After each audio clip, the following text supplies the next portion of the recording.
March Madness is upon us. A couple of that with the NBA season is going on, actually going to the playoffs.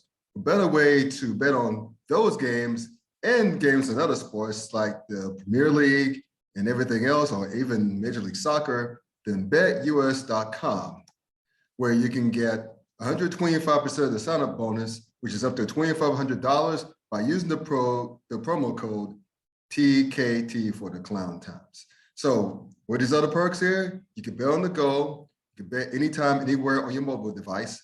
You get fast pass, so you get paid immediately every single time. And last but not least, you can you could do live betting where you can bet during the game, getting the early and the best lines. Again, use my promo code TKT for the Klown Times to get up to 125% of the sign-up bonus, which is up to $2,500. So again, not to sound like a book record, but go to betus.com where the game begins. Welcome on this Monday night's edition of the Klown Podcast. It's called Perks. Please check me out on, it's backwards so you can't see it, the Klown Times. This is a new computer, and I don't know if Zoom has done some crazy stuff, but before you used to just read it, but anyway, whatever. It's www.theclowntimes.net. Klown spelled with K, of course. You can find me on Facebook as well. We're on smartphone, laptop, desktop, wherever you are, wherever it may be. Just type that in, not backwards like you see here, but just type that shit in and you'll find us there as well.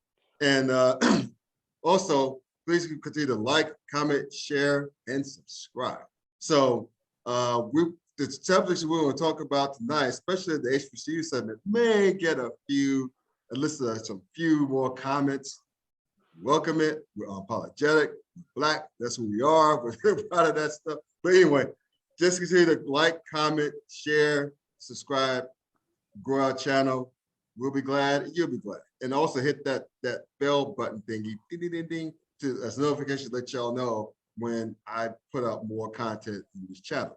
So my partner in the saddle, back in the saddle again, y'all know him from the Yard / HBCU Sports, where he talks about all things HBCU Sports, as well as Sleazy Riddle, SLZE Riddle, every Tuesday night on Facebook Live and on YouTube. So find them there as well. And you see that, speaking of the Yard HBCU, you see that on the backdrop, the yardhbcu.com. We'll mention it to you again at the conclusion of this podcast. And also, please check out his great work on herosports.com, where he writes about all things FCS athletics as they pertain to HBCU sports. So we're going to get to HBCU sports. As always, we say the best for last, because we're both, as I said before, we're both graduates of HBCUs. Both of us from North Carolina A&T State University. Aggie Pride, hashtag Aggies Do. I have a graduate degree from there. I have to throw the Aggies Do there this way. These days, that's Aggie Pride. And of course, my man, proud undergraduate of one North Carolina A&T State University with the best track team in the land. More on that later. All right, so before we get to the HBCU segment of this podcast, let's talk a little NBA, shall we? Yeah. And the move that shocked absolutely no one, but unfortunately, someone had to take the fall for it. The Los Angeles Lakers formally sacked Frank Vogel, relieving him of his duties earlier today. It's funny because after they won their last game against I forget who it was. Denver Nuggets. The Denver Nuggets, yeah. Yeah. And both teams played the bench warmers, the B teams, if you will. But when Frank Vogel uttered that line, he said, when someone asked him about his job status, he said, I hadn't heard shit. That was his quote. That's why I knew that. Well, he probably knows his boys like saying, bump this. I'm just gonna talk on the way out. And he took the fall. Now, I know not everyone, but most people, when the team underachieves who had high expectations. I mean, remember the Lakers were the odds-on favorite to win, not only go to, but win the finals. In the finals, right? Yeah. And then this just get one disaster after another. I mean, it wasn't Frank Vogel's fault. No. That Anthony Davis turned back into porcelain. Anthony Davis. Like, remember when Charles Barkley called him street clothes? Because because he's always hurt. It's always his too close. The man the last 2 years played not even 80 like half of like not even 80 games of 162 games, 164 because 82 game seasons. So he's played. I don't think he's played half. I don't think so either. Last 2 seasons. I mean, he doesn't stay healthy, and that's big and crucial to the Lakers' success. And also LeBron, it wasn't Vogel's fault that LeBron had Father Time Travel on the shoulder a few times this year, and B made a terrible GM, general manager, when he brought in the third reason, Russell Westbrook. And it wasn't Frank Vogel's fault that Russell Westbrook is a shell of himself, lost his confidence, has the Skip Bayless calls the worst hands of the point guard in NBA history because he turns over the ball too much and blows bunny layups. He can't dunk the ball anymore. He throws. He's a turnover machine. He led the league in turnovers again. Yeah. And he was very defiant. And you remember all those defiant press conferences that he had, that he's been having. I don't know if you saw the one with the brother, right? When he got it wasn't. It was a spirited conversation he had with a reporter who happened to be a brother. He ended well. The brother kept his composure, which is great for him. And to Russell Westbrook's credit, to his credit, he kept his cool and ended up wrapping it up and patting him on the back and he was left. That wasn't Frank Vogel's fault. It's also not Frank Vogel's fault that owner Jeannie Buss depends on and listens to Kurt Rambis and his wife. Yeah. And for those of you who don't know, the Rambis family are best friends of Jeannie Buss. And Kurt Rambis, for those of you not old enough like we are, he played with the Lakers throughout the Showtime Lakers. He's a damn good player. Yes, most definitely. He's a damn good player, but he sucked as a coach. So, and he was a good analyst too. When he was on ESPN for that short time, he's a good analyst too. He has basketball IQ, just can't translate it. So, as far as coaching it, but it's not Frank Vogel's fault that the whole thing is this dysfunctional as hell. And so now that leaves you fans the question, who the hell is going to coach this bunch next year? Right? True. And they can't run it back because I can't imagine the Lakers bringing back Russell Westbrook. As poor of a fit that was. I think they might be trapped based upon the contract that he has. I'm not officially sure, but I know they can't trade him away because I don't think $47 million. Right. Yeah, no one's going to want that albatross of a contract. Right. So they're stuck. The roster that they currently have right now, they're damn near stuck with it. You got to remember, of course, Russ came from here, when he had his 1 year stint here. And as disappointed as I was to see him leave, I wasn't holding him back because of the fact that I felt as though what we saw of him last year was probably the best that we were ever going to get from him from this point going on. And this year kind of proved just that. We were not going to get the OKC Russ Westbrook ever again. Because of course Father Time is jumping on his back. But the thing is this though, right? As many times as he turned the ball over, as poorly as he shoots, he's still damn near a triple-double machine. So he'll still fill up the stat line. The problem is, and the problem that unfortunately with both Rob Pelinka and with Jeannie Buss and with the Rambises is that they just can't seem to tell LeBron James no. You get rid of that part. You get rid of your defenders. You get rid of your wing players. You get rid of Trez. You get rid of Kuzma. Thanks, Lakers. As a Wizards fan, I thank you for that. KCP again. Thank you kindly. So you got rid of a lot. We talked about this with the 76ers last week. You get rid of a lot of youth to bring in these star players, hoping that you're going to go ahead and clip up. And, on paper, they seem to have done just that. The question is whether or not, were these old guys, and that was something that analysts that knew better questioned, was whether or not this team that I lovingly called LAARP in the beginning of the season because of how old they are. Old ass team. Were they going to be able to run the floor with these youngins in Utah and in Denver and in Memphis and Phoenix and Dallas? Will they be able to run the floor with them? And not just that, with this team, whose only defensive stoppers were AD and potentially what's your boy's name? Dwight Howard coming off the bench. Yeah. Who was going to be your defensive stopper? Right. On this squad. And then the one thing that I was completely unaware of, but had some recollection of, is that yes, like you said earlier, Scott, AD's a little fragile. In his 9 years or 10 years in the league, this Bama's only been capable of playing over 70 games 3 times. To your point, he played 76 total games in the past 2 seasons. 76. That's less than an entire season. See, I was off by a little bit. I was off by a little bit. You were, but my God, hey, it's still under a season. Right. So yeah, you went ahead and that was a boom or bust move in getting a strong player in AD, because when he's capable of being on the floor at least 60 to 65 times out of the year, and hopefully throughout the playoffs, you got you a monster. Yeah. But when you get with the AD that you've gotten for the past 2 seasons, this is the result. And it is what it is. We already see what he's capable of doing when he's not on the floor, just like anybody else. Hell, just like me.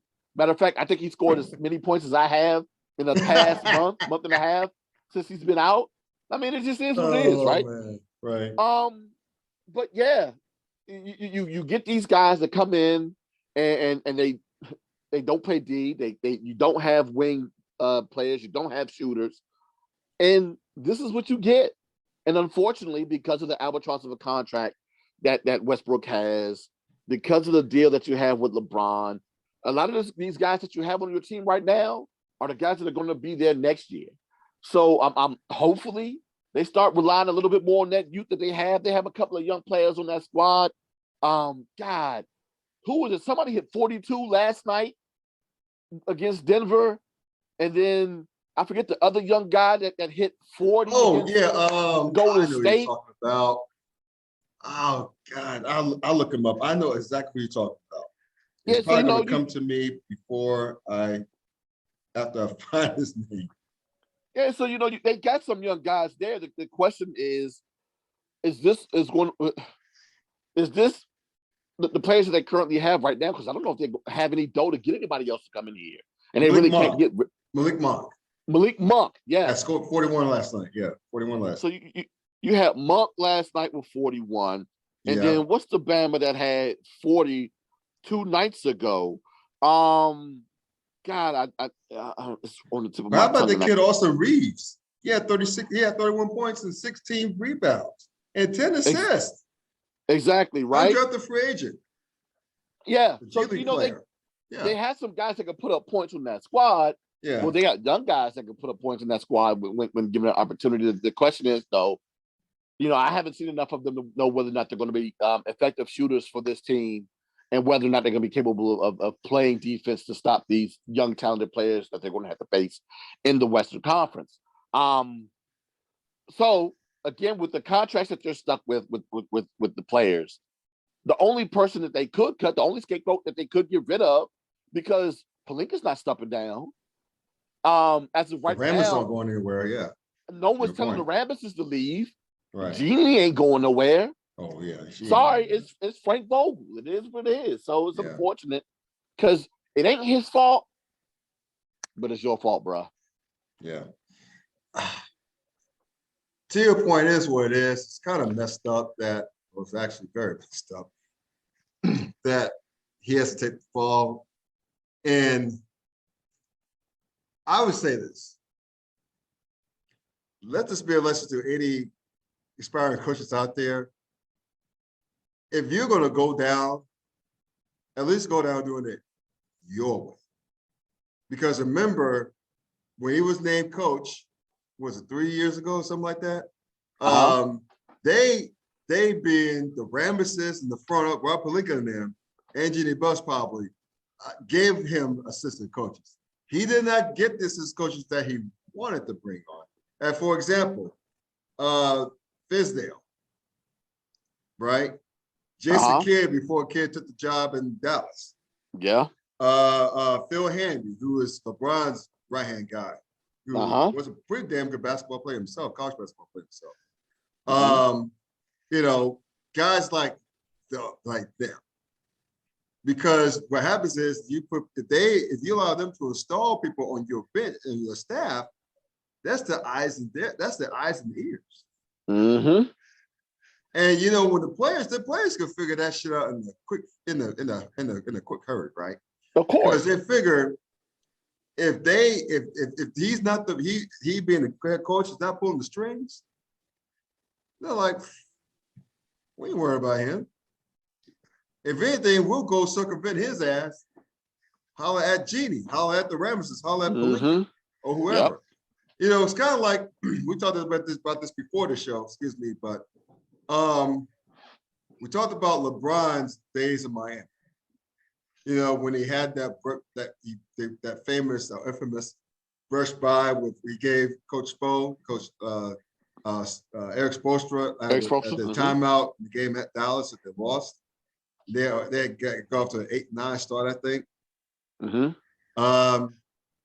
And it was reported that LeBron tried to usurp Spoelstra's authority. But what stopped that was Pat Riley. Because that's Pat Riley, to this day, that's Pat Riley's protege. Yeah. The protege. You know, he was a video coordinator during Pat Riley's first run in Miami as head coach. And so he basically raised Spoelstra. That's why they had this culture. They established the Heat culture now. You know, and also remember when Jimmy Butler made a mistake of not only trying to fight Eric Spoelstra on the court, which that was the most bizarre thing I've ever seen, but trying to get into it, call himself get into it with Udonis Haslem. That's what beat his ass on the court. Jimmy Butler did not want those problems. And I'm guessing two things happened after that. Udonis probably not only confronted him, but probably challenged him for everybody in the locker room. He probably did that. He probably got in his face. So you want to do? He's like, motherfucker, what? You want to do something? Let's do it. This shit now. Let's do it now. Probably waiting for him by his locker. Okay. And either that or Pat Riley came down, went in the locker room. I would say pull Jimmy aside, but knowing Pat Riley, he's old. He probably said, Jimmy, what the fuck are you doing in front of everybody? Yeah. I run this shit. So I'm guessing both of those things probably happened after that. Eric Spoelstra didn't have to do a thing. He probably said something to him too, because Eric Spoelstra's tough. He probably said something too, but I'm guessing most of the talking came from Udonis Haslem and Pat Riley. Pat Riley, yeah. And you notice that you hadn't heard anything from Jimmy Butler ever since. And you notice that Miami entered the year on the 7-game winning streak. That's called leadership. That's called structured organization. That's what a structured, functional organization looks like. Even though I'm a Knicks fan, which means I can't stand the Heat, right? From the 90s, from the playoff years of the 90s, but I respect the hell of the organization because that's our organization should be. Yeah. Just straight down, no branches, no zigzagging, straight down, top down. But it's unfortunate because these players have the control that they have, right? And kind of sadly, rightfully so, because they're the draw for the league. You know, we come out and we're entertained by them. That's who we want to come see. Yeah, we don't want to come to see the coaches and the execs. Yeah, so they have the power, right? And it's got to a point now where they feel as though that since we have so much power, we should be able to dictate how these organizations are ran. But dude, y'all aren't GMs. What are you doing? Right. And that's the thing. So again, that's how organizations should be run. It's just sad that the Los Angeles Lakers, that's one of the most glamorous and storied franchises in all of sports, is so dysfunctional. They haven't made the playoffs 7 of the last 9 years. That's terrible. They're the freaking Los Angeles freaking Lakers. They should be the big brother LA to the Clippers, not the other way around. The Clippers are running them right now. So, okay, let me just ask you this question before we move on, because this stuff. I'm a Knicks fan. I hate the Lakers. Them and the Celtics. But even this whole thing offends me. So, knowing what I just discussed, right? What we discussed, the influences the Ramesses have on Genie, the fact that Rob Pelinka does his own thing. I mean, sure, he's a GM, but he undermined Magic Johnson. Keep that in mind. He caused Magic Johnson to split town. Yeah. What head coach could come in, be his own guy, garner that respect, and make the Lakers somewhat respectable again to at least compete for the Western Conference crown? Because again, to your point, Russell Westbrook has $47 million, 1 year left. LeBron's not getting younger. Anthony Davis needs to get his ass healthy. Thankfully, they got some good. They one thing that Vogel did get right, and maybe to an extent Pelinka got right, the young players developed. The Austin Reeves, the Malik Monks.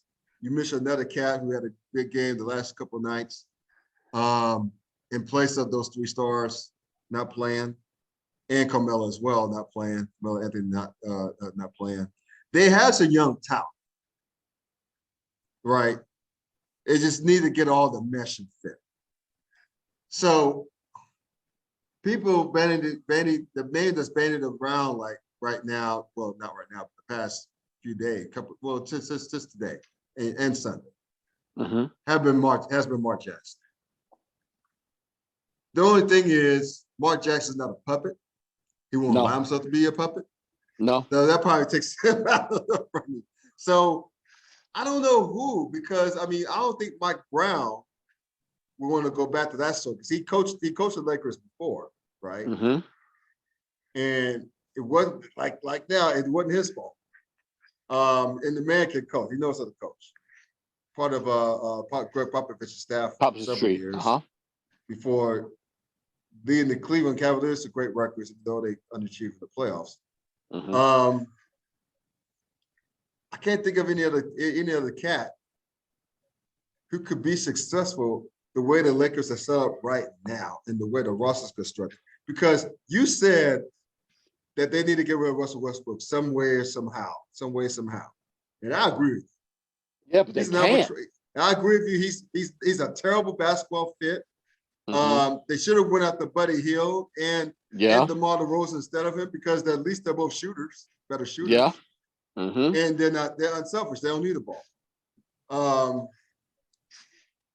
What coach should come in and just fix this crap show here? Because it's bad. It's bad right now. It's very bad. And the young guy who I was referring to was one Taylor Horton Tucker. THT, yeah. THT. Yeah. So if you're asking, well, you are asking me, it has to be a vet. It can't be one of these young up and comers. Oh, hell no. Somebody's bench. LeBron will eat them alive. That entire roster will eat them alive. It has to be an older guy. It has to be someone with some experience, someone who they trust. And the only guy that I can think of is the guy who they reneged on because they felt as though that, he was going to cost them way too much. And that's if he's willing to leave his current situation. That's one Tyronn Lue. He don't want those problems. That's what I'm saying. That's the he don't want those problems. Off the top of my head. Yeah. The guy who they should have given the money to, but they didn't want to, and they wanted to be cheap and get Frank Vogel. I can't. Yeah. Right now, I don't know who's available out there who would want to come and play. And God, that's the thing though, right? As much of a headache as it would be to come and coach in LA, if you can make things go right, and that's a small, sweet spot. If you can make it go right, it's a title. It is. But it's all of the swampiness that you got to go through in order to make that happen. So yeah, it's gonna be very interesting to see who it's going to be. But yeah, it has to be an experienced guy. It can't be one of these young cats. Can't be. Yeah, and I could imagine how the conversation went when I guess Linda and Kurt Ramos were in the room interviewing him as well for whatever reason. Saying, yeah, we're gonna put such and such and such and such on the side. And Tom was like looking at like, nigga, what? You're not gonna put them on my, you're not gonna put anybody on my staff. I make my staff. Frank Vogel, he was, for some reason, he was unable to say that or acquiesce to it, the idea. But again, the moral of the story is, if you're gonna go out on your own, go out doing it your way. Because I mean, sure, like, just say for sake of argument, if that Vogel did take whatever advice that Ramos gave him or Blinker gave him in terms of handling Russell Westbrook, he still got fired. They're not gonna fire themselves. So again, just do, boys and girls, ladies and gentlemen, if you're in the leadership position, if just make sure you do things your way, because if and when you go out, at least you can say you went out doing it your way. Exactly. So we're talking about potential head coaches. I just stumbled upon a very interesting list. Okay. On CBSSports.com. So they talk about the obvious to the insane potential candidates, right? So the first two that they have on this list, I was right when I said, it has to be an experienced guy, but I didn't think about these potential guys who could be fired in their current spots where they currently are.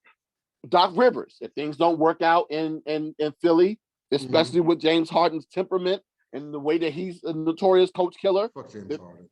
And that's another albatross in the contract that they can't get rid of. If he's unhappy with what's going on there in Philly, Doc could be an option. Quinn Snyder, it seems as though that the Utah Jazz can't seem to get any better than what they currently are right now. And they have a very deep young team, but they just can't seem to break that glass ceiling up the fourth seed in the NBA West. If they feel as though that they've exhausted all chances with Quinn and Utah, that might be an option there. You start talking about former LA Laker coaches, Mike D'Antoni, Mike Brown, like you said, Kurt Rambis, which I very much so doubt. Internal coaches with David Fizdale. What's that? Phil Handy is another guy that's an internal guy.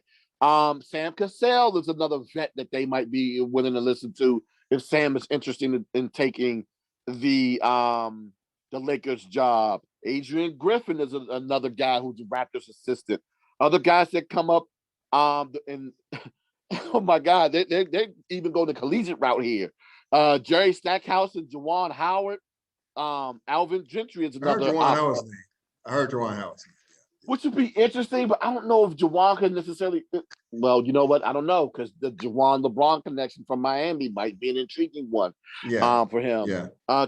Calipari, like you said earlier, Mark Jackson, Scott Brooks. I completely forgot about Scott Brooks and the fact that he's unemployed right now. So that's another option, being that he does have that Russell Westbrook connection. Terry Stotts, Kenny Atson, Steve Clifford, Dave Joger, Leonard Pierce, Brian Shaw. And so, it's just a very intriguing list that they currently have. And then, of course, they say two names in that list that they shouldn't have said, but they went ahead and said anyway, in both Phil Jackson and Mike Krzyzewski. I thought that those two thoughts were funny, but they're not. No, not that team. No. Oh my. So it's going to be interesting who the next guy to come into LA to try to save this franchise is. I couldn't tell. Man, it remains to be seen, but again, it's a shit show right now, dude. I mean, Yeah. it really is a shit show. But to quote you, brother, it is what it is. So move right along.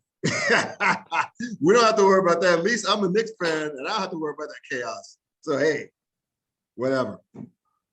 Wherever floats your boat, Laker fan, late Laker Nation. That's your problem. Let's move on to the HBCU Sports segment. I know we have a lot to talk about, man, but we're going to start here. I'm going to tee off to you, brother. Now, I'm sure you heard of a certain volleyball coach at one Grambling State University who just arrived on campus. And after a practice or two or three, decides not only she's going to make some changes to her player personnel, she decided to cut the whole damn roster. All 19 players. Now, I'm reading this article right quick. According to KSLA, the newly hired volleyball coach named Chelsea Lucas, right? Now let's stop real quick. Okay. Chelsea Lucas, a Grambling alum. Oh, Grambling alum. Wow. So, and it was also, if memory serves me correctly here, but actually, no, this one needed to be trying to remember. Let me just go ahead and go to her bio right here. She's a former SWAC Defensive Player of the Year in 2007, along with being a first team all-conference performer. So yes, she was there when Grambling actually had a pretty decent team. Okay. Yeah. She's legit. Okay, so she's very legit. Okay, I get it. And plus, after that, it was 2007. She's a young girl. Yeah. She's a young girl. So anyway, I thought of it. But the fact of the matter is that she first notified the administration that she would make the change.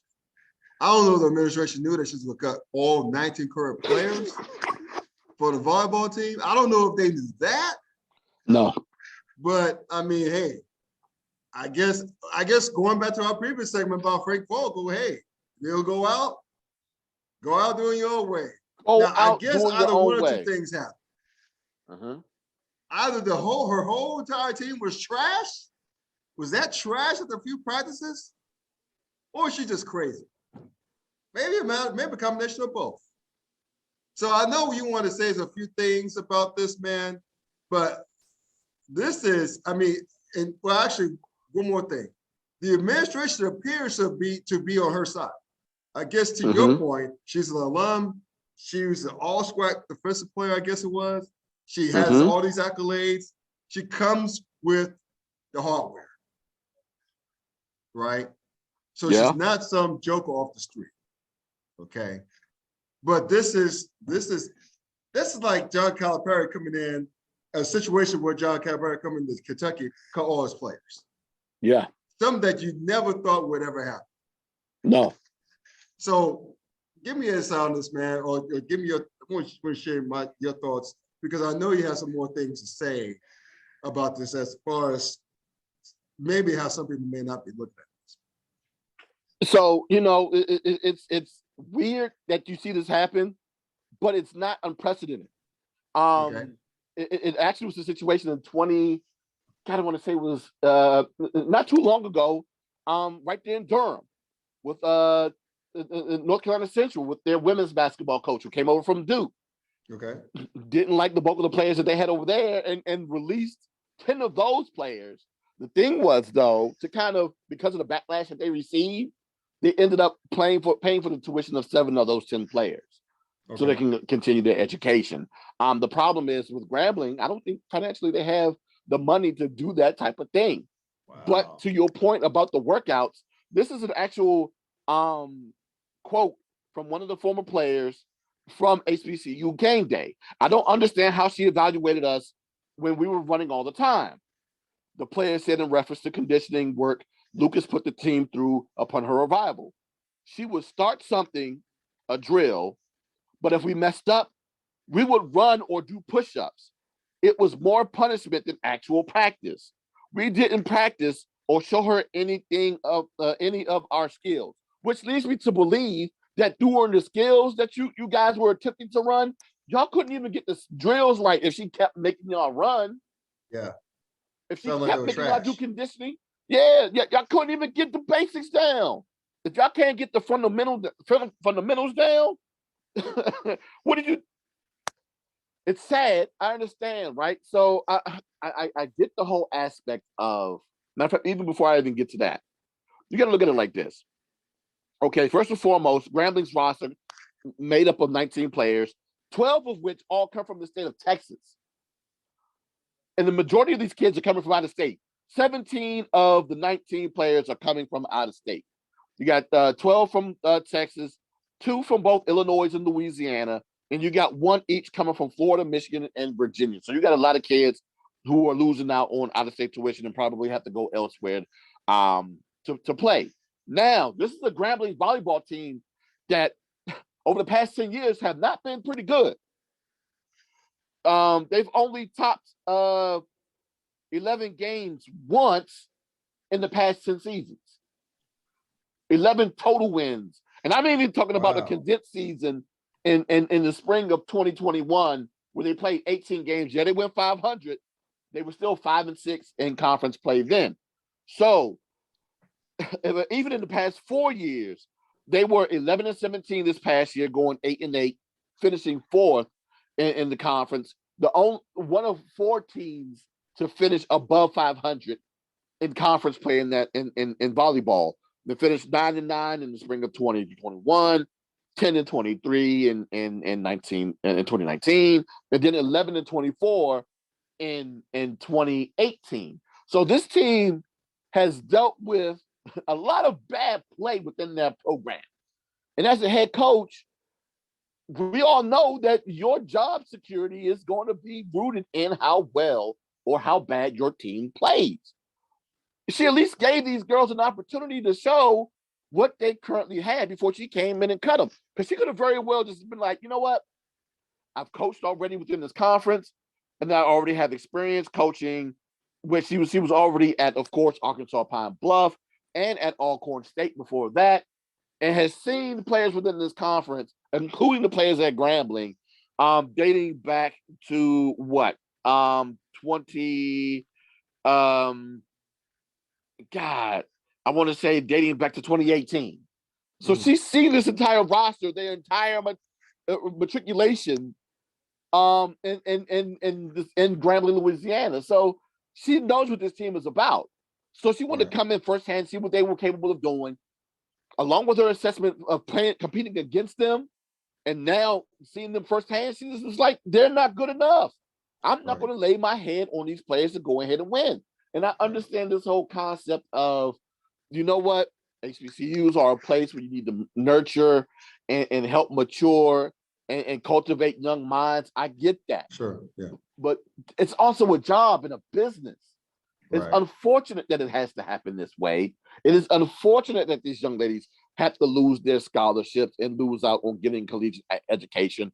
But to quote the great Kevin Blackistone, in the conversation, you see about name dropping here. Watch your heads. I'm dropping names. In the conversation that I had with Kevin Blackistone about collegiate scholarships, that's an annual situation. We've already talked about this on the show. Right. That's a year-to-year contract. It's not the 4-year deal that everyone believes it to be. And it can come and go at the whim of a head coach, especially if it's a new head coach. That's so you have to be capable of impressing that new head coach when you come in. And if you can't, they know that their job is on the line, especially if it's a reclamation project that Grambling is. Right. So you show you can't do anything. It's unfortunate, but we got to let you go, young ladies. I'm sorry. It's weird. I mean, even Black Enterprise reported on it. That's the article I read it from. Yeah, right. So when you're getting, publications like Black Enterprise reporting on HBCU athletics, you know it was a big move for that to happen. So and unprecedented. So it's weird, but I mean it happens in collegiate sports, and I understand people hate seeing HBCU athletics looked at as a business, but unfortunately that's what it is because their job is on the line too. Yeah. Yes. So as much as it it was cringeworthy. I understood why it happened. So it's unfortunate that these young ladies had to miss out on the opportunity, but I understand why the coach did what she did. So I get it. Yeah, that's well said. Yeah, I did. It's a fucked up situation, man. But it is what it is. To your point. I mean, like we said about Frank Vogel, I go back to it. If you're gonna go out, do it your way. This young sister, I mean, she's in her 30s, but she's younger than we are. But she's like, look, I know what success looks like. I have the accolades. They brought me here for a reason. And if my players, according to reports, could not get through practice, could not get through basic drills, they gotta go. Either they improve, or if they're that bad, it is what it is. To your point, it is what it is. Speaking of is what it is, I know we want to talk about this too. This has been bandied about on every other HBCU Sports forum. Brady Quinn, my man Brady Quinn. Now he does a good job on Fox Sports. He does as a college analyst. He does a very good job actually. And you know he has a show called Two Joes and Two Pros and a Cup of Joe, which features your boy what's his name? Oh god damn it. Used to play for Washington, star from Penn State. Oh, LeVar Arrington. LeVar Arrington, yeah. Him and some other dude who hosts. He's the Joe. The dude who hosts it. He's the Joe. Okay. Arrington, one day I'll tell you Quinn, about the time I had a weird and contentious interaction with LeVar Arrington on Twitter years ago. But that's another story for another time. Oh, I might have to have you unearth that when I finish, but keep that in mind. You piqued my curiosity, brother. You did it. You done did it. I'm not going to let that go. But anyway, you know, you heard pretty much like the whole hubbub with Brady Quinn happened when his alma mater, Notre Dame, decided to schedule Tennessee State. I think that's the first time Notre Dame has scheduled a football game against an HBCU. Not just an HBCU, against an FCS opponent. An FCS opponent, that's right. FCS opponent, let alone HBCU, but an FCS opponent. So you could imagine some folks may not, and while those in the HBCU community, particularly Tennessee State alums, might think it's a cool thing, or maybe not. A lot of Notre Dame fans, especially, were not happy. Still aren't happy with this because you're talking about possibly FCS. How is that going to help our surface schedule, right? Or no, but this is what Brady Quinn said on the Two Pros and the Cup of Joe Fox Sports Radio show last week, near the end of last week. Quote, this is a no-win scenario for Notre Dame. No matter what way you go about it, does not help elevate their program. You're not winning a recruit for this. You're not winning in the eyes of the College Football Playoff Committee or the AP or whoever else want to talk about recruiting. Then he goes on. It's just a dramatic departure from what it used to be and the kind of question you see it. Notre Dame in this instance, when it's always kind of been something of its own, is now really trying to almost blend in with everybody else. And that hasn't been an MO. End of quote. Now, we all know Notre Dame, one thing they value is the independence, right? And with the independence, they can schedule whoever the hell they want. So by whoever the hell they want, that generally means Power Fives. They play a group of 5 schools every year.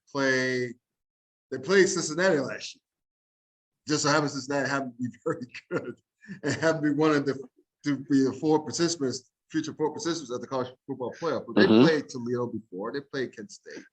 They played Temple when they were good. Exactly. Yeah, they played Temple. I mean, it's not like they played UConn before. It's not like they hadn't played outside of Power 5. They just played all FBS opponents, right? But what they pride themselves on the most was scheduling against other Power 5 conferences mostly. They play SC every year. They play Stanford every year since the 90s. They used to play Georgia Tech every year. They played Georgia in previous years, recent years. They used to play Boston College every year too. And now they play Georgia Tech and Boston College periodically as part of the ACC agreement, scheduling, which means every 2 or 3 years they play Clemson, they play NC State, they play Carolina, and so on and so forth, right? They play Pitt. But by the way, they used to play Pitt every year too, right? But anyway, and Miami. So the point is, especially Miami, the convicts versus Catholics, the Catholics versus the convicts. That's 30 for 30 was the medal for that. But anyway, the fact of the matter is, what Brady Quinn was saying, albeit in a very rough tone, disgusting tone, was that Notre Dame has the schedules every year, typically. I mean, they played Wisconsin, I think, they played them last year or the year before? I think it might have been a year before. Okay. So it might have been 2019, yeah. Yeah, so, yeah, because 2020 was a pandemic, so they played all ACC opponents, right? So so I get what Brady Quinn is trying to say. It's just that to many people, especially those in the HBCU community, thought he came off as very dismissive, right? And to this piousness of PWIs and look at the HBCUs. I think it was more. He's like, why are we scheduling FCS opponent? I don't think it's much of an HBCU thing as people are alluding to, have been alluding to. I think he's like wondering, why are we playing the FCS opponent? We've been normally playing all Power 5, well, mostly Power 5, sprinkled in with some group of 5 opponents every year. Because Notre Dame is a precarious situation that it's not part of a conference, which means their bar for error is quite slimmer than, say, a Clemson, say Alabama, say USC or whatever, from other Power 5 conferences where they could, as long as they have just one loss most years, they could, if they win their conference, they're usually in. Notre Dame doesn't have that luxury, right? They call because they don't have enough data points, as the committee calls, because they don't have the conference championship. So I think that's where Brady Quinn's frustrations lie. But I think people did not like the tone and that it came off as dismissive. And so I just want you to share your thoughts on it, because you're probably going to educate me anyway in all things HBCU sports. But the floor is yours. Just give me a take. Well, to correct myself on this, they played Wisconsin this past fall. That's right. Yeah, I figured they played in recent years. Yeah. But to your point, not just Brady Quinn, but a lot of Notre Dame fans and alums came off as being extremely dismissive of this matchup between Notre Dame and Tennessee State. The problem is, a lot of times when you do that to HBCU alums and fans, it's a twinge of racism that people believe to be there. And I'll say in this situation and in a lot of other situations too, when fans or alums of PWIs are dismissive of HBCUs as it pertains to athletics, especially as it pertains to strength of schedule, I'm going to go ahead and say it's 90 to 95% knowledge of strength of schedule, somewhere between 0 to 10% racism in there. I'm not going to say it ain't in there. And I'm not going to sit here and say that they are racist either. I'm not going to say that. Correct. Because that is, I swear, it's so easy to claim someone to be racist. I jokingly say that. But for people to be out there and just, it's equally as dismissive to refer to someone as being racist because they don't agree with you just because you just happen to be a person of color. Right. And in this situation, like I said before, it's 90% knowledge of race, not race, but 90% of knowledge of strength of schedule, right? With maybe a little bit of Salt Bay racism in there. And the reason why I say that is because it's a little ironic that they attacked and I understand, okay, maybe if it was another FCS program, they probably would have attacked them with the same fervor. It's unfortunate though but Tennessee State, I say we because it's HBCU family, but Tennessee State happens to be the first one out the gate. And yes, I understand why Mark Freeman did it. The current Marcus Freeman, it is Marcus Freeman, right? The right, current Marcus head coach Freeman, correct. Yeah, the current head coach over there at Notre Dame, why he did it. Because he wanted to give an opportunity for HBCU to compete against Notre Dame and, of course, to get that check, as my man Stephen Gaither always says. Give me that check. And I ain't against that at all. And I'm hoping this is going to be a nice check. I'm sure it's going to be a nice check. It's Notre Dame. It's Notre Dame. Well, it's Notre Dame, and it's going to be on NBC. So it should be a real nice check. So go ahead, get that paper, young man. They keep complaining about the strength of schedule, but God damn it, man, I'm going to need Notre Dame fans to be completely cognizant of the teams that they've played within the CFP era themselves. Because everybody who played ain't been strong teams. Let's go down memory lane, shall we? Again, going back to 2014, the CFP era, these questionable programs, these questionable FBS programs that Notre Dame has played against during that time frame, going back to 2015, UMass in 2015. Now, UMass only had 10 total wins the 4 seasons prior to Notre Dame playing them in 2015. Notre Dame ended up beating them down, and UMass ended up going 3-9 that season anyway. So, yeah, that's one questionable team, right? Another one, Miami of Ohio in 2017. They had 19 total wins in the prior 6 seasons of playing before they played Notre Dame in 2019. And guess what Miami of Ohio finished that season? 5-7.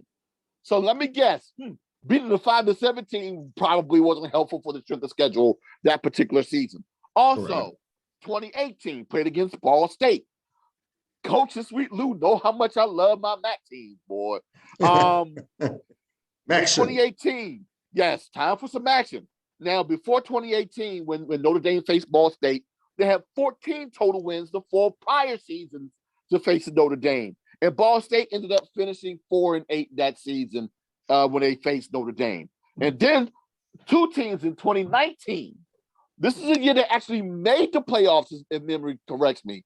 Memory serves me correctly, right? 2019 was one of the years they made it. Yep. They played New Mexico State.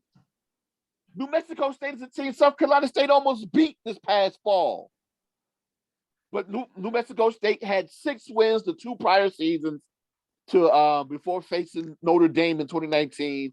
And they ended up that year 2-10. And then they faced, again, time for some action, Bowling Green, who had 9 wins the 3 prior seasons before facing Notre Dame, and finished that year 2019 3-9. So they played some trash-ass FBS opponents during the FCS era. So if you're so concerned, Notre Dame fans, where you at? Right here? Okay. Notre Dame fans, if you're so damn concerned about playing against FCS programs, think about the FBS trash-ass programs that you played during the CFP era, including UNLV, who you have coming up this fall. Wow. UNLV hasn't won more than 5 games dating back to 2013, including a loss against who? Howard University. That's right. So if you want to sit here and complain about playing an FBS opponent, complain about them trash-ass FCS opponents that you've played. I'm sorry. If you want to sit here and before I call it a line-ass nigga again, before you complain about playing FCS opponents, think twice about those trash-ass FBS opponents that you've played in the past 7 years. Dude, check this out. Because you guys have played some bad teams in your hopes of trying to make the playoffs. I don't want to ever again hear anybody say from Notre Dame out of South Bend say something about these teams, about Tennessee State and how it's going to mess up their strength of schedule. What about the teams I just named? That was the 2023. Yeah, 2023. I'm sorry. I was saying this year. It's the 2023. It's 2023. But yeah, they play UNLV in 2022. And Marshall. They play Marshall. They play, even though they're part of the ACC scheduling agreement, they play Syracuse. Syracuse trash. And Syracuse been Barsuda for the past few years. But I get it. At least Syracuse is an ACC school. I'll give them that, right? But they're still trash. But they're still trash, right?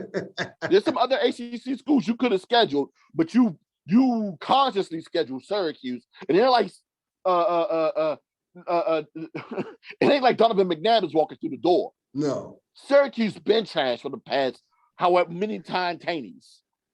So and you know what? I think you may have mentioned this earlier, but I'm looking at that 2023 schedule for Tennessee State. They played the week after Tennessee State. They played Central Michigan. Directional Michigan. If you don't get on my face, but you know that's what? That's part of a 1, 2, 3, 4, 5-week homestand. They played 5 consecutive weeks at home. That's the first 2 games. Now the last 3 games of that homestand: Ohio State on my birthday, by the way, September 23rd, USC and Wake Forest. Okay, fine. But the Tennessee State, the Klown Tennessee State, but Central Michigan. You know what? I'll give a benefit of the doubt with Central Michigan because if memory serves me correctly, at least Central Michigan has made a couple of bowl games in recent years. I'll give them that. I get it, but still. But they're not juggernauts. No. They are not juggernauts. So yeah, I wanted to make sure I called out the super bad teams that they faced, especially the super bad teams, the 2 teams that they faced on their road to the playoffs in 2019. So yeah, I want y'all to go ahead and rethink that whole questioning the strict schedule thing when y'all go ahead and down Tennessee State. Because y'all played some bums on the FBS level too. Let's be real. If we're gonna be real, right? Brady Quinn, we're gonna be real. We're gonna sit here. We're gonna talk. We're gonna like Usher said. If we're gonna tell it, we gotta tell it all. Right. I mean, come on. Play some scrubs this season. Marshall, Cal. They play Cal. I mean, Cal's trash too. I mean, they're Power 5, but they're trash. Marshall, Cal, and UNLV at home. That's the schedule. That's part of that. That's I'm about to say non-conference, but they're independent. But that's part of their schedule now. Those 3 gimmies. But they're complaining about Tennessee State. Look, again, I get people going off about Notre Dame playing FCS opponents, but it's not like they're playing juggernauts already. I mean, come on. How is Marshall going to help? How is Cal going to help? How is UNLV going to help? I'll tell you what, it's going to hurt them if they lose out of one of those games. It'll knock them out of contention. Yeah, the committee will knock them out of contention. So, yes. But you know what? Yeah. The road for Marcus Freeman is already a rough one because of his skin color. We already know how Notre Dame tends to treat coaches of color. Right. Yeah, I said it. I mean, you can't get mad at me. Look at your resume. Tyron Willingham after 3 years. They only give Tyron Willingham 3 years. Exactly. So they gave that bum Charlie Weiss 5. Exactly, right? So yes, Marcus Freeman, I am rooting for you to do well there. Well, I mean, with the exception of what happens against Tennessee State, but I am rooting for you to do well. I want you to have a lengthy career, or as long as you feel happy being there. But I'm gonna need that fan base to check themselves before they go ahead and continue to be disparaging about Tennessee State. Like I said before, they're right about 90% of that. It's that 10% that just screams ignorance. Nuancey area, that right? Nuancey area of ignorance. Yeah. And I was right. It was there. It's not necessarily racism, but my God, it is most definitely ignorance of the strength of schedule that they faced during the CFP era, and that they just tend to automatically just forget about mystically somehow. I really don't get it. Well said, brother. Well said. So I know you got other news, I think, of what's going on in the HBCU athletics world, so I'll let you have it. I do. Real quick, I'm gonna go through it real quick. First and foremost, of course, this weekend we had the resurgence of the USFL, and of course, That's like I said before, there are 12 Blast from the players in past. HBC. Yes, we got Blast from the Past, and I guess they get to keep their old logos, even though the old That's USFL awesome. owners came after them and the old name. So it's gonna be wonderful to get an opportunity to watch a little spring ball starting Sunday. So That's starting right. Saturday or Sunday, Saturday, one yeah, of the Saturday, two. yeah. Yeah, so and then of course spring ball's been going on the collegiate level. We'll go ahead and try to peek in to how this upcoming Good Friday to go ahead and check and see what's going on with that program and see what's going on with them. But of course, along with the USFL going on, some interesting news. The way it kind of popped off was that guard or former guard at South Carolina State, TJ Matlock, who was the son of the coach, Tony Matlock at South Carolina State, was entering the transfer portal. Okay. I'm wondering to myself, this is weird. The son is entering the transfer portal, so he's leaving his dad? Why is that going on? Trouble in Only paradise? kind of. Family paradise, that is? Well, not family, just paradise in Orangeburg, because it came out shortly thereafter that dad, Tony Matlock, has become the new head coach at Alabama State.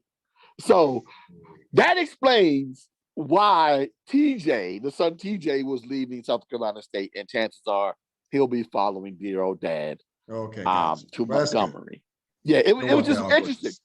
Because the way it came to me, now I may be wrong in which the order of which the news came out, but I saw the TJ news first and then the dad news second. But congratulations to Tony Matlock and his and the new hire and him in his new position over at Alabama State.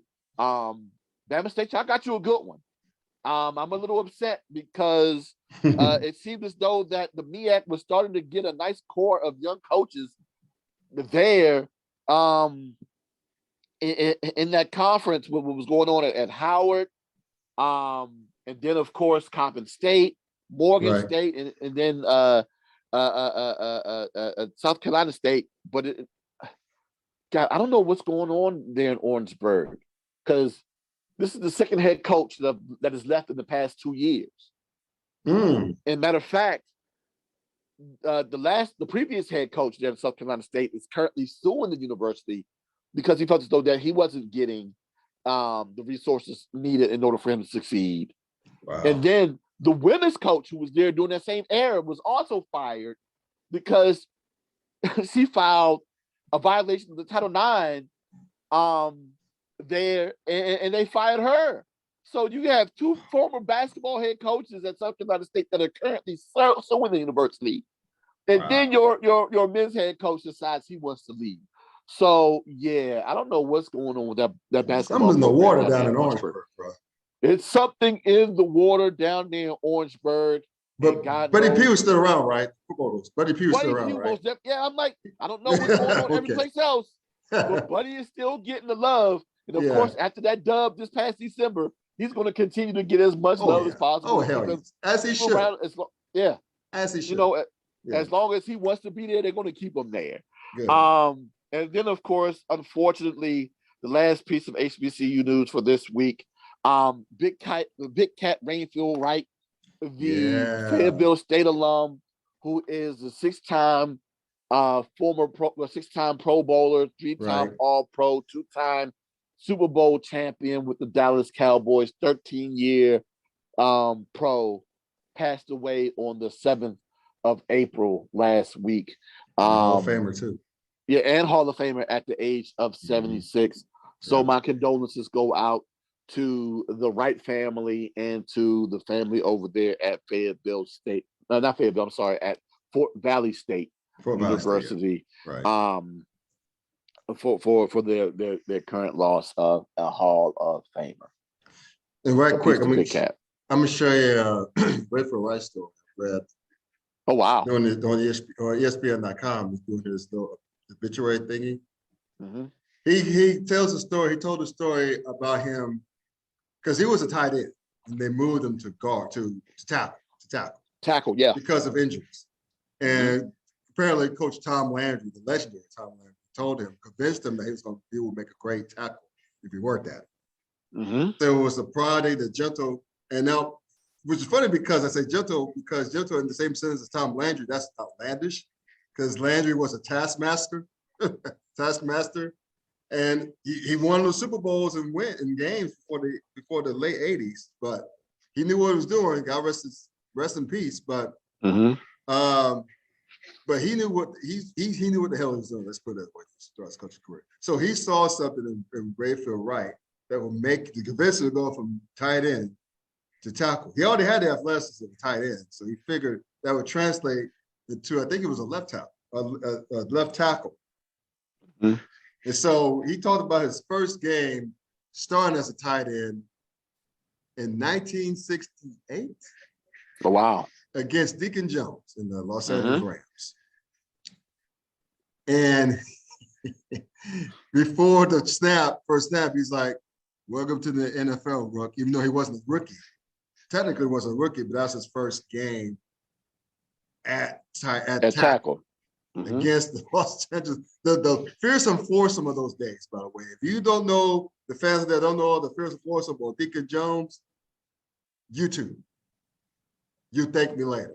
But anyway, very long story short, the first play of the game, Deacon Jones bowled right over. He got into the backfield, and back then I don't think it was Staubach quarterback. I think it was because I think he was in the party.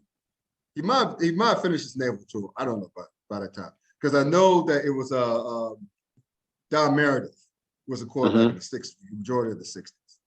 Then Craig Morton split time with Roger Staubach before Roger Staubach took over and had a Hall of Fame career with the Cowboys. Captain Company. But he bowled him over and said something about his mom. He said, your mama, like, aren't you afraid? I'm paraphrasing. Aren't you afraid your mama going to see you on the ground like this?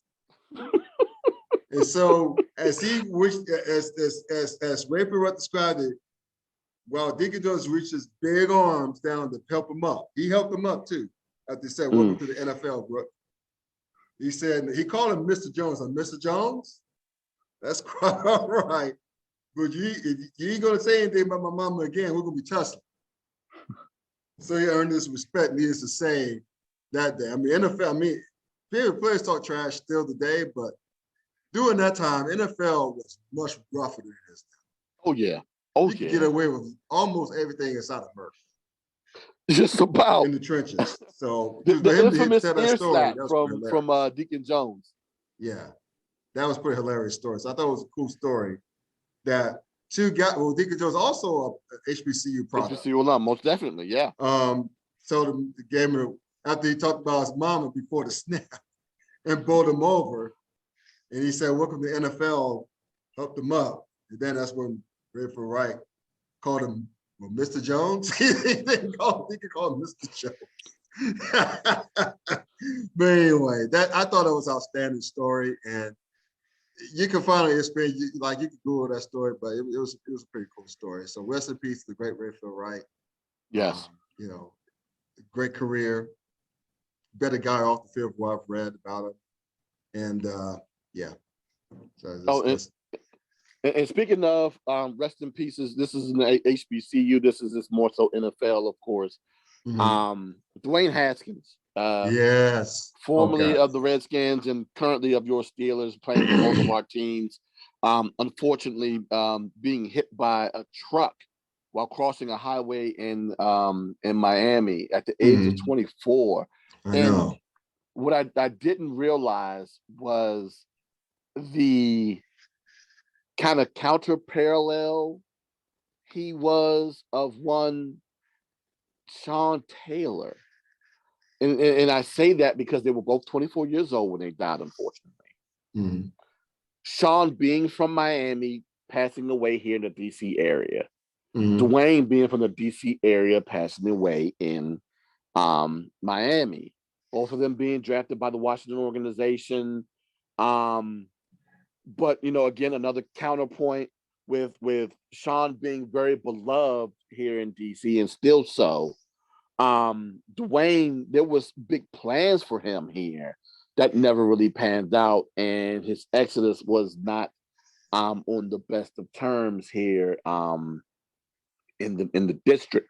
So it's just weird, this interesting parallel between the two of them being the same age, but having those opposite ends of a connection between the two of them for them to pass away at such a young age, and his death.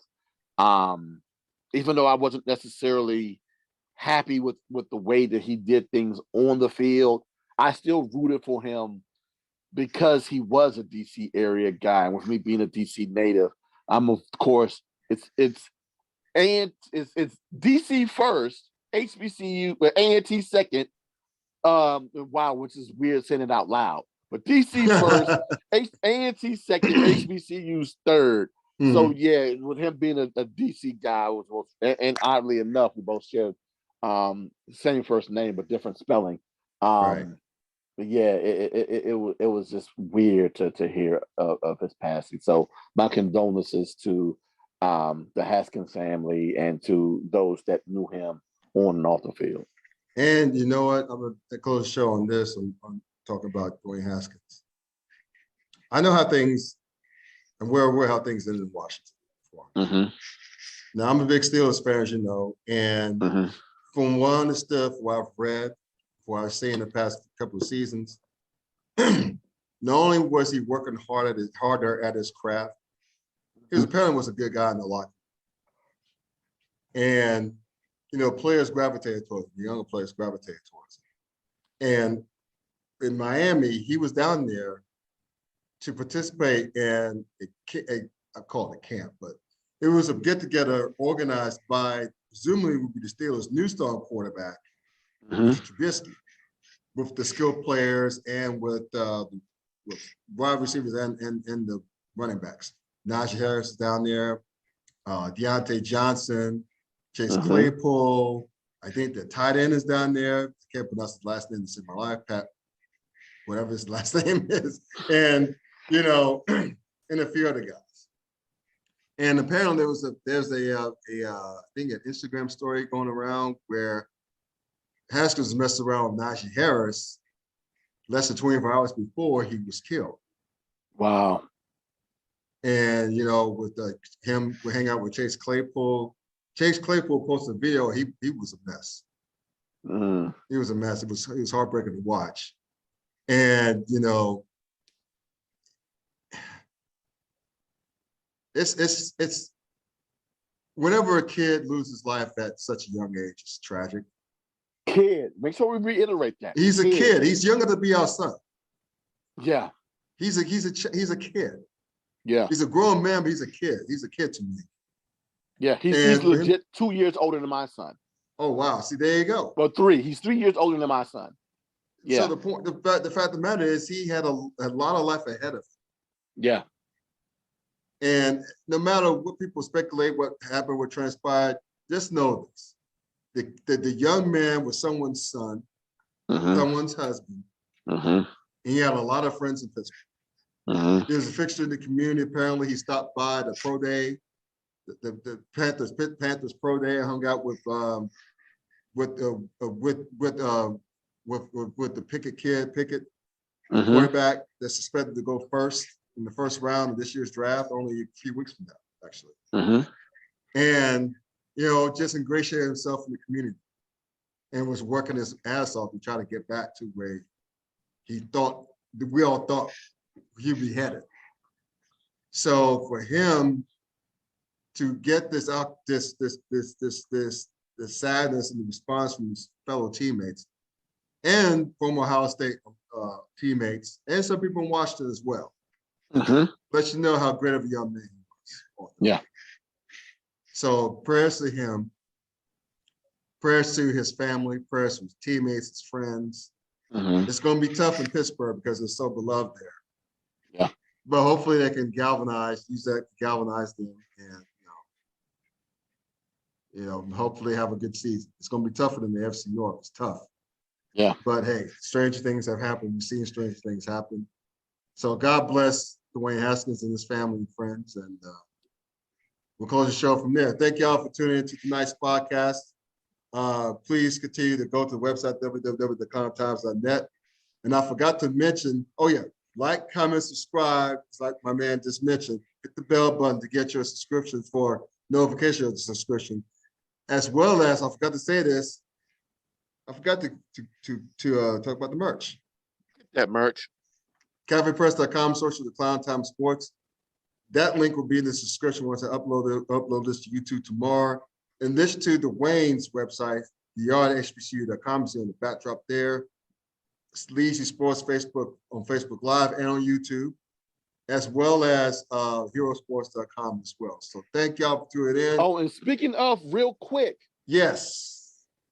I most definitely, this show has had a lot to do with this. We talk about milestones on this show. I got to talk about this one. This one was big. I've been holding on to this for a couple of weeks because I wanted to make sure. I didn't want it to go back the other way, and it hasn't so far. So thank you to everyone. Thank you to everyone that is following me currently on Twitter. All right. I have amassed that 10,000 mark in terms of followers on Twitter. So thank you. That is a huge milestone for anyone to reach that milestone, to reach that number. And for everyone who has been following me ever since I started, especially started on social media and started on Twitter. Thank you.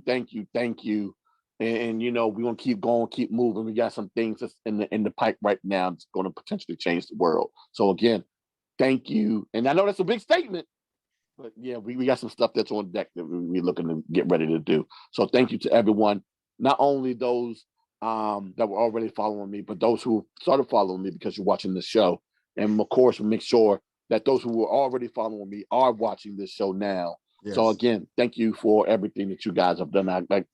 We wouldn't have made this mark without you guys. So thank you so much.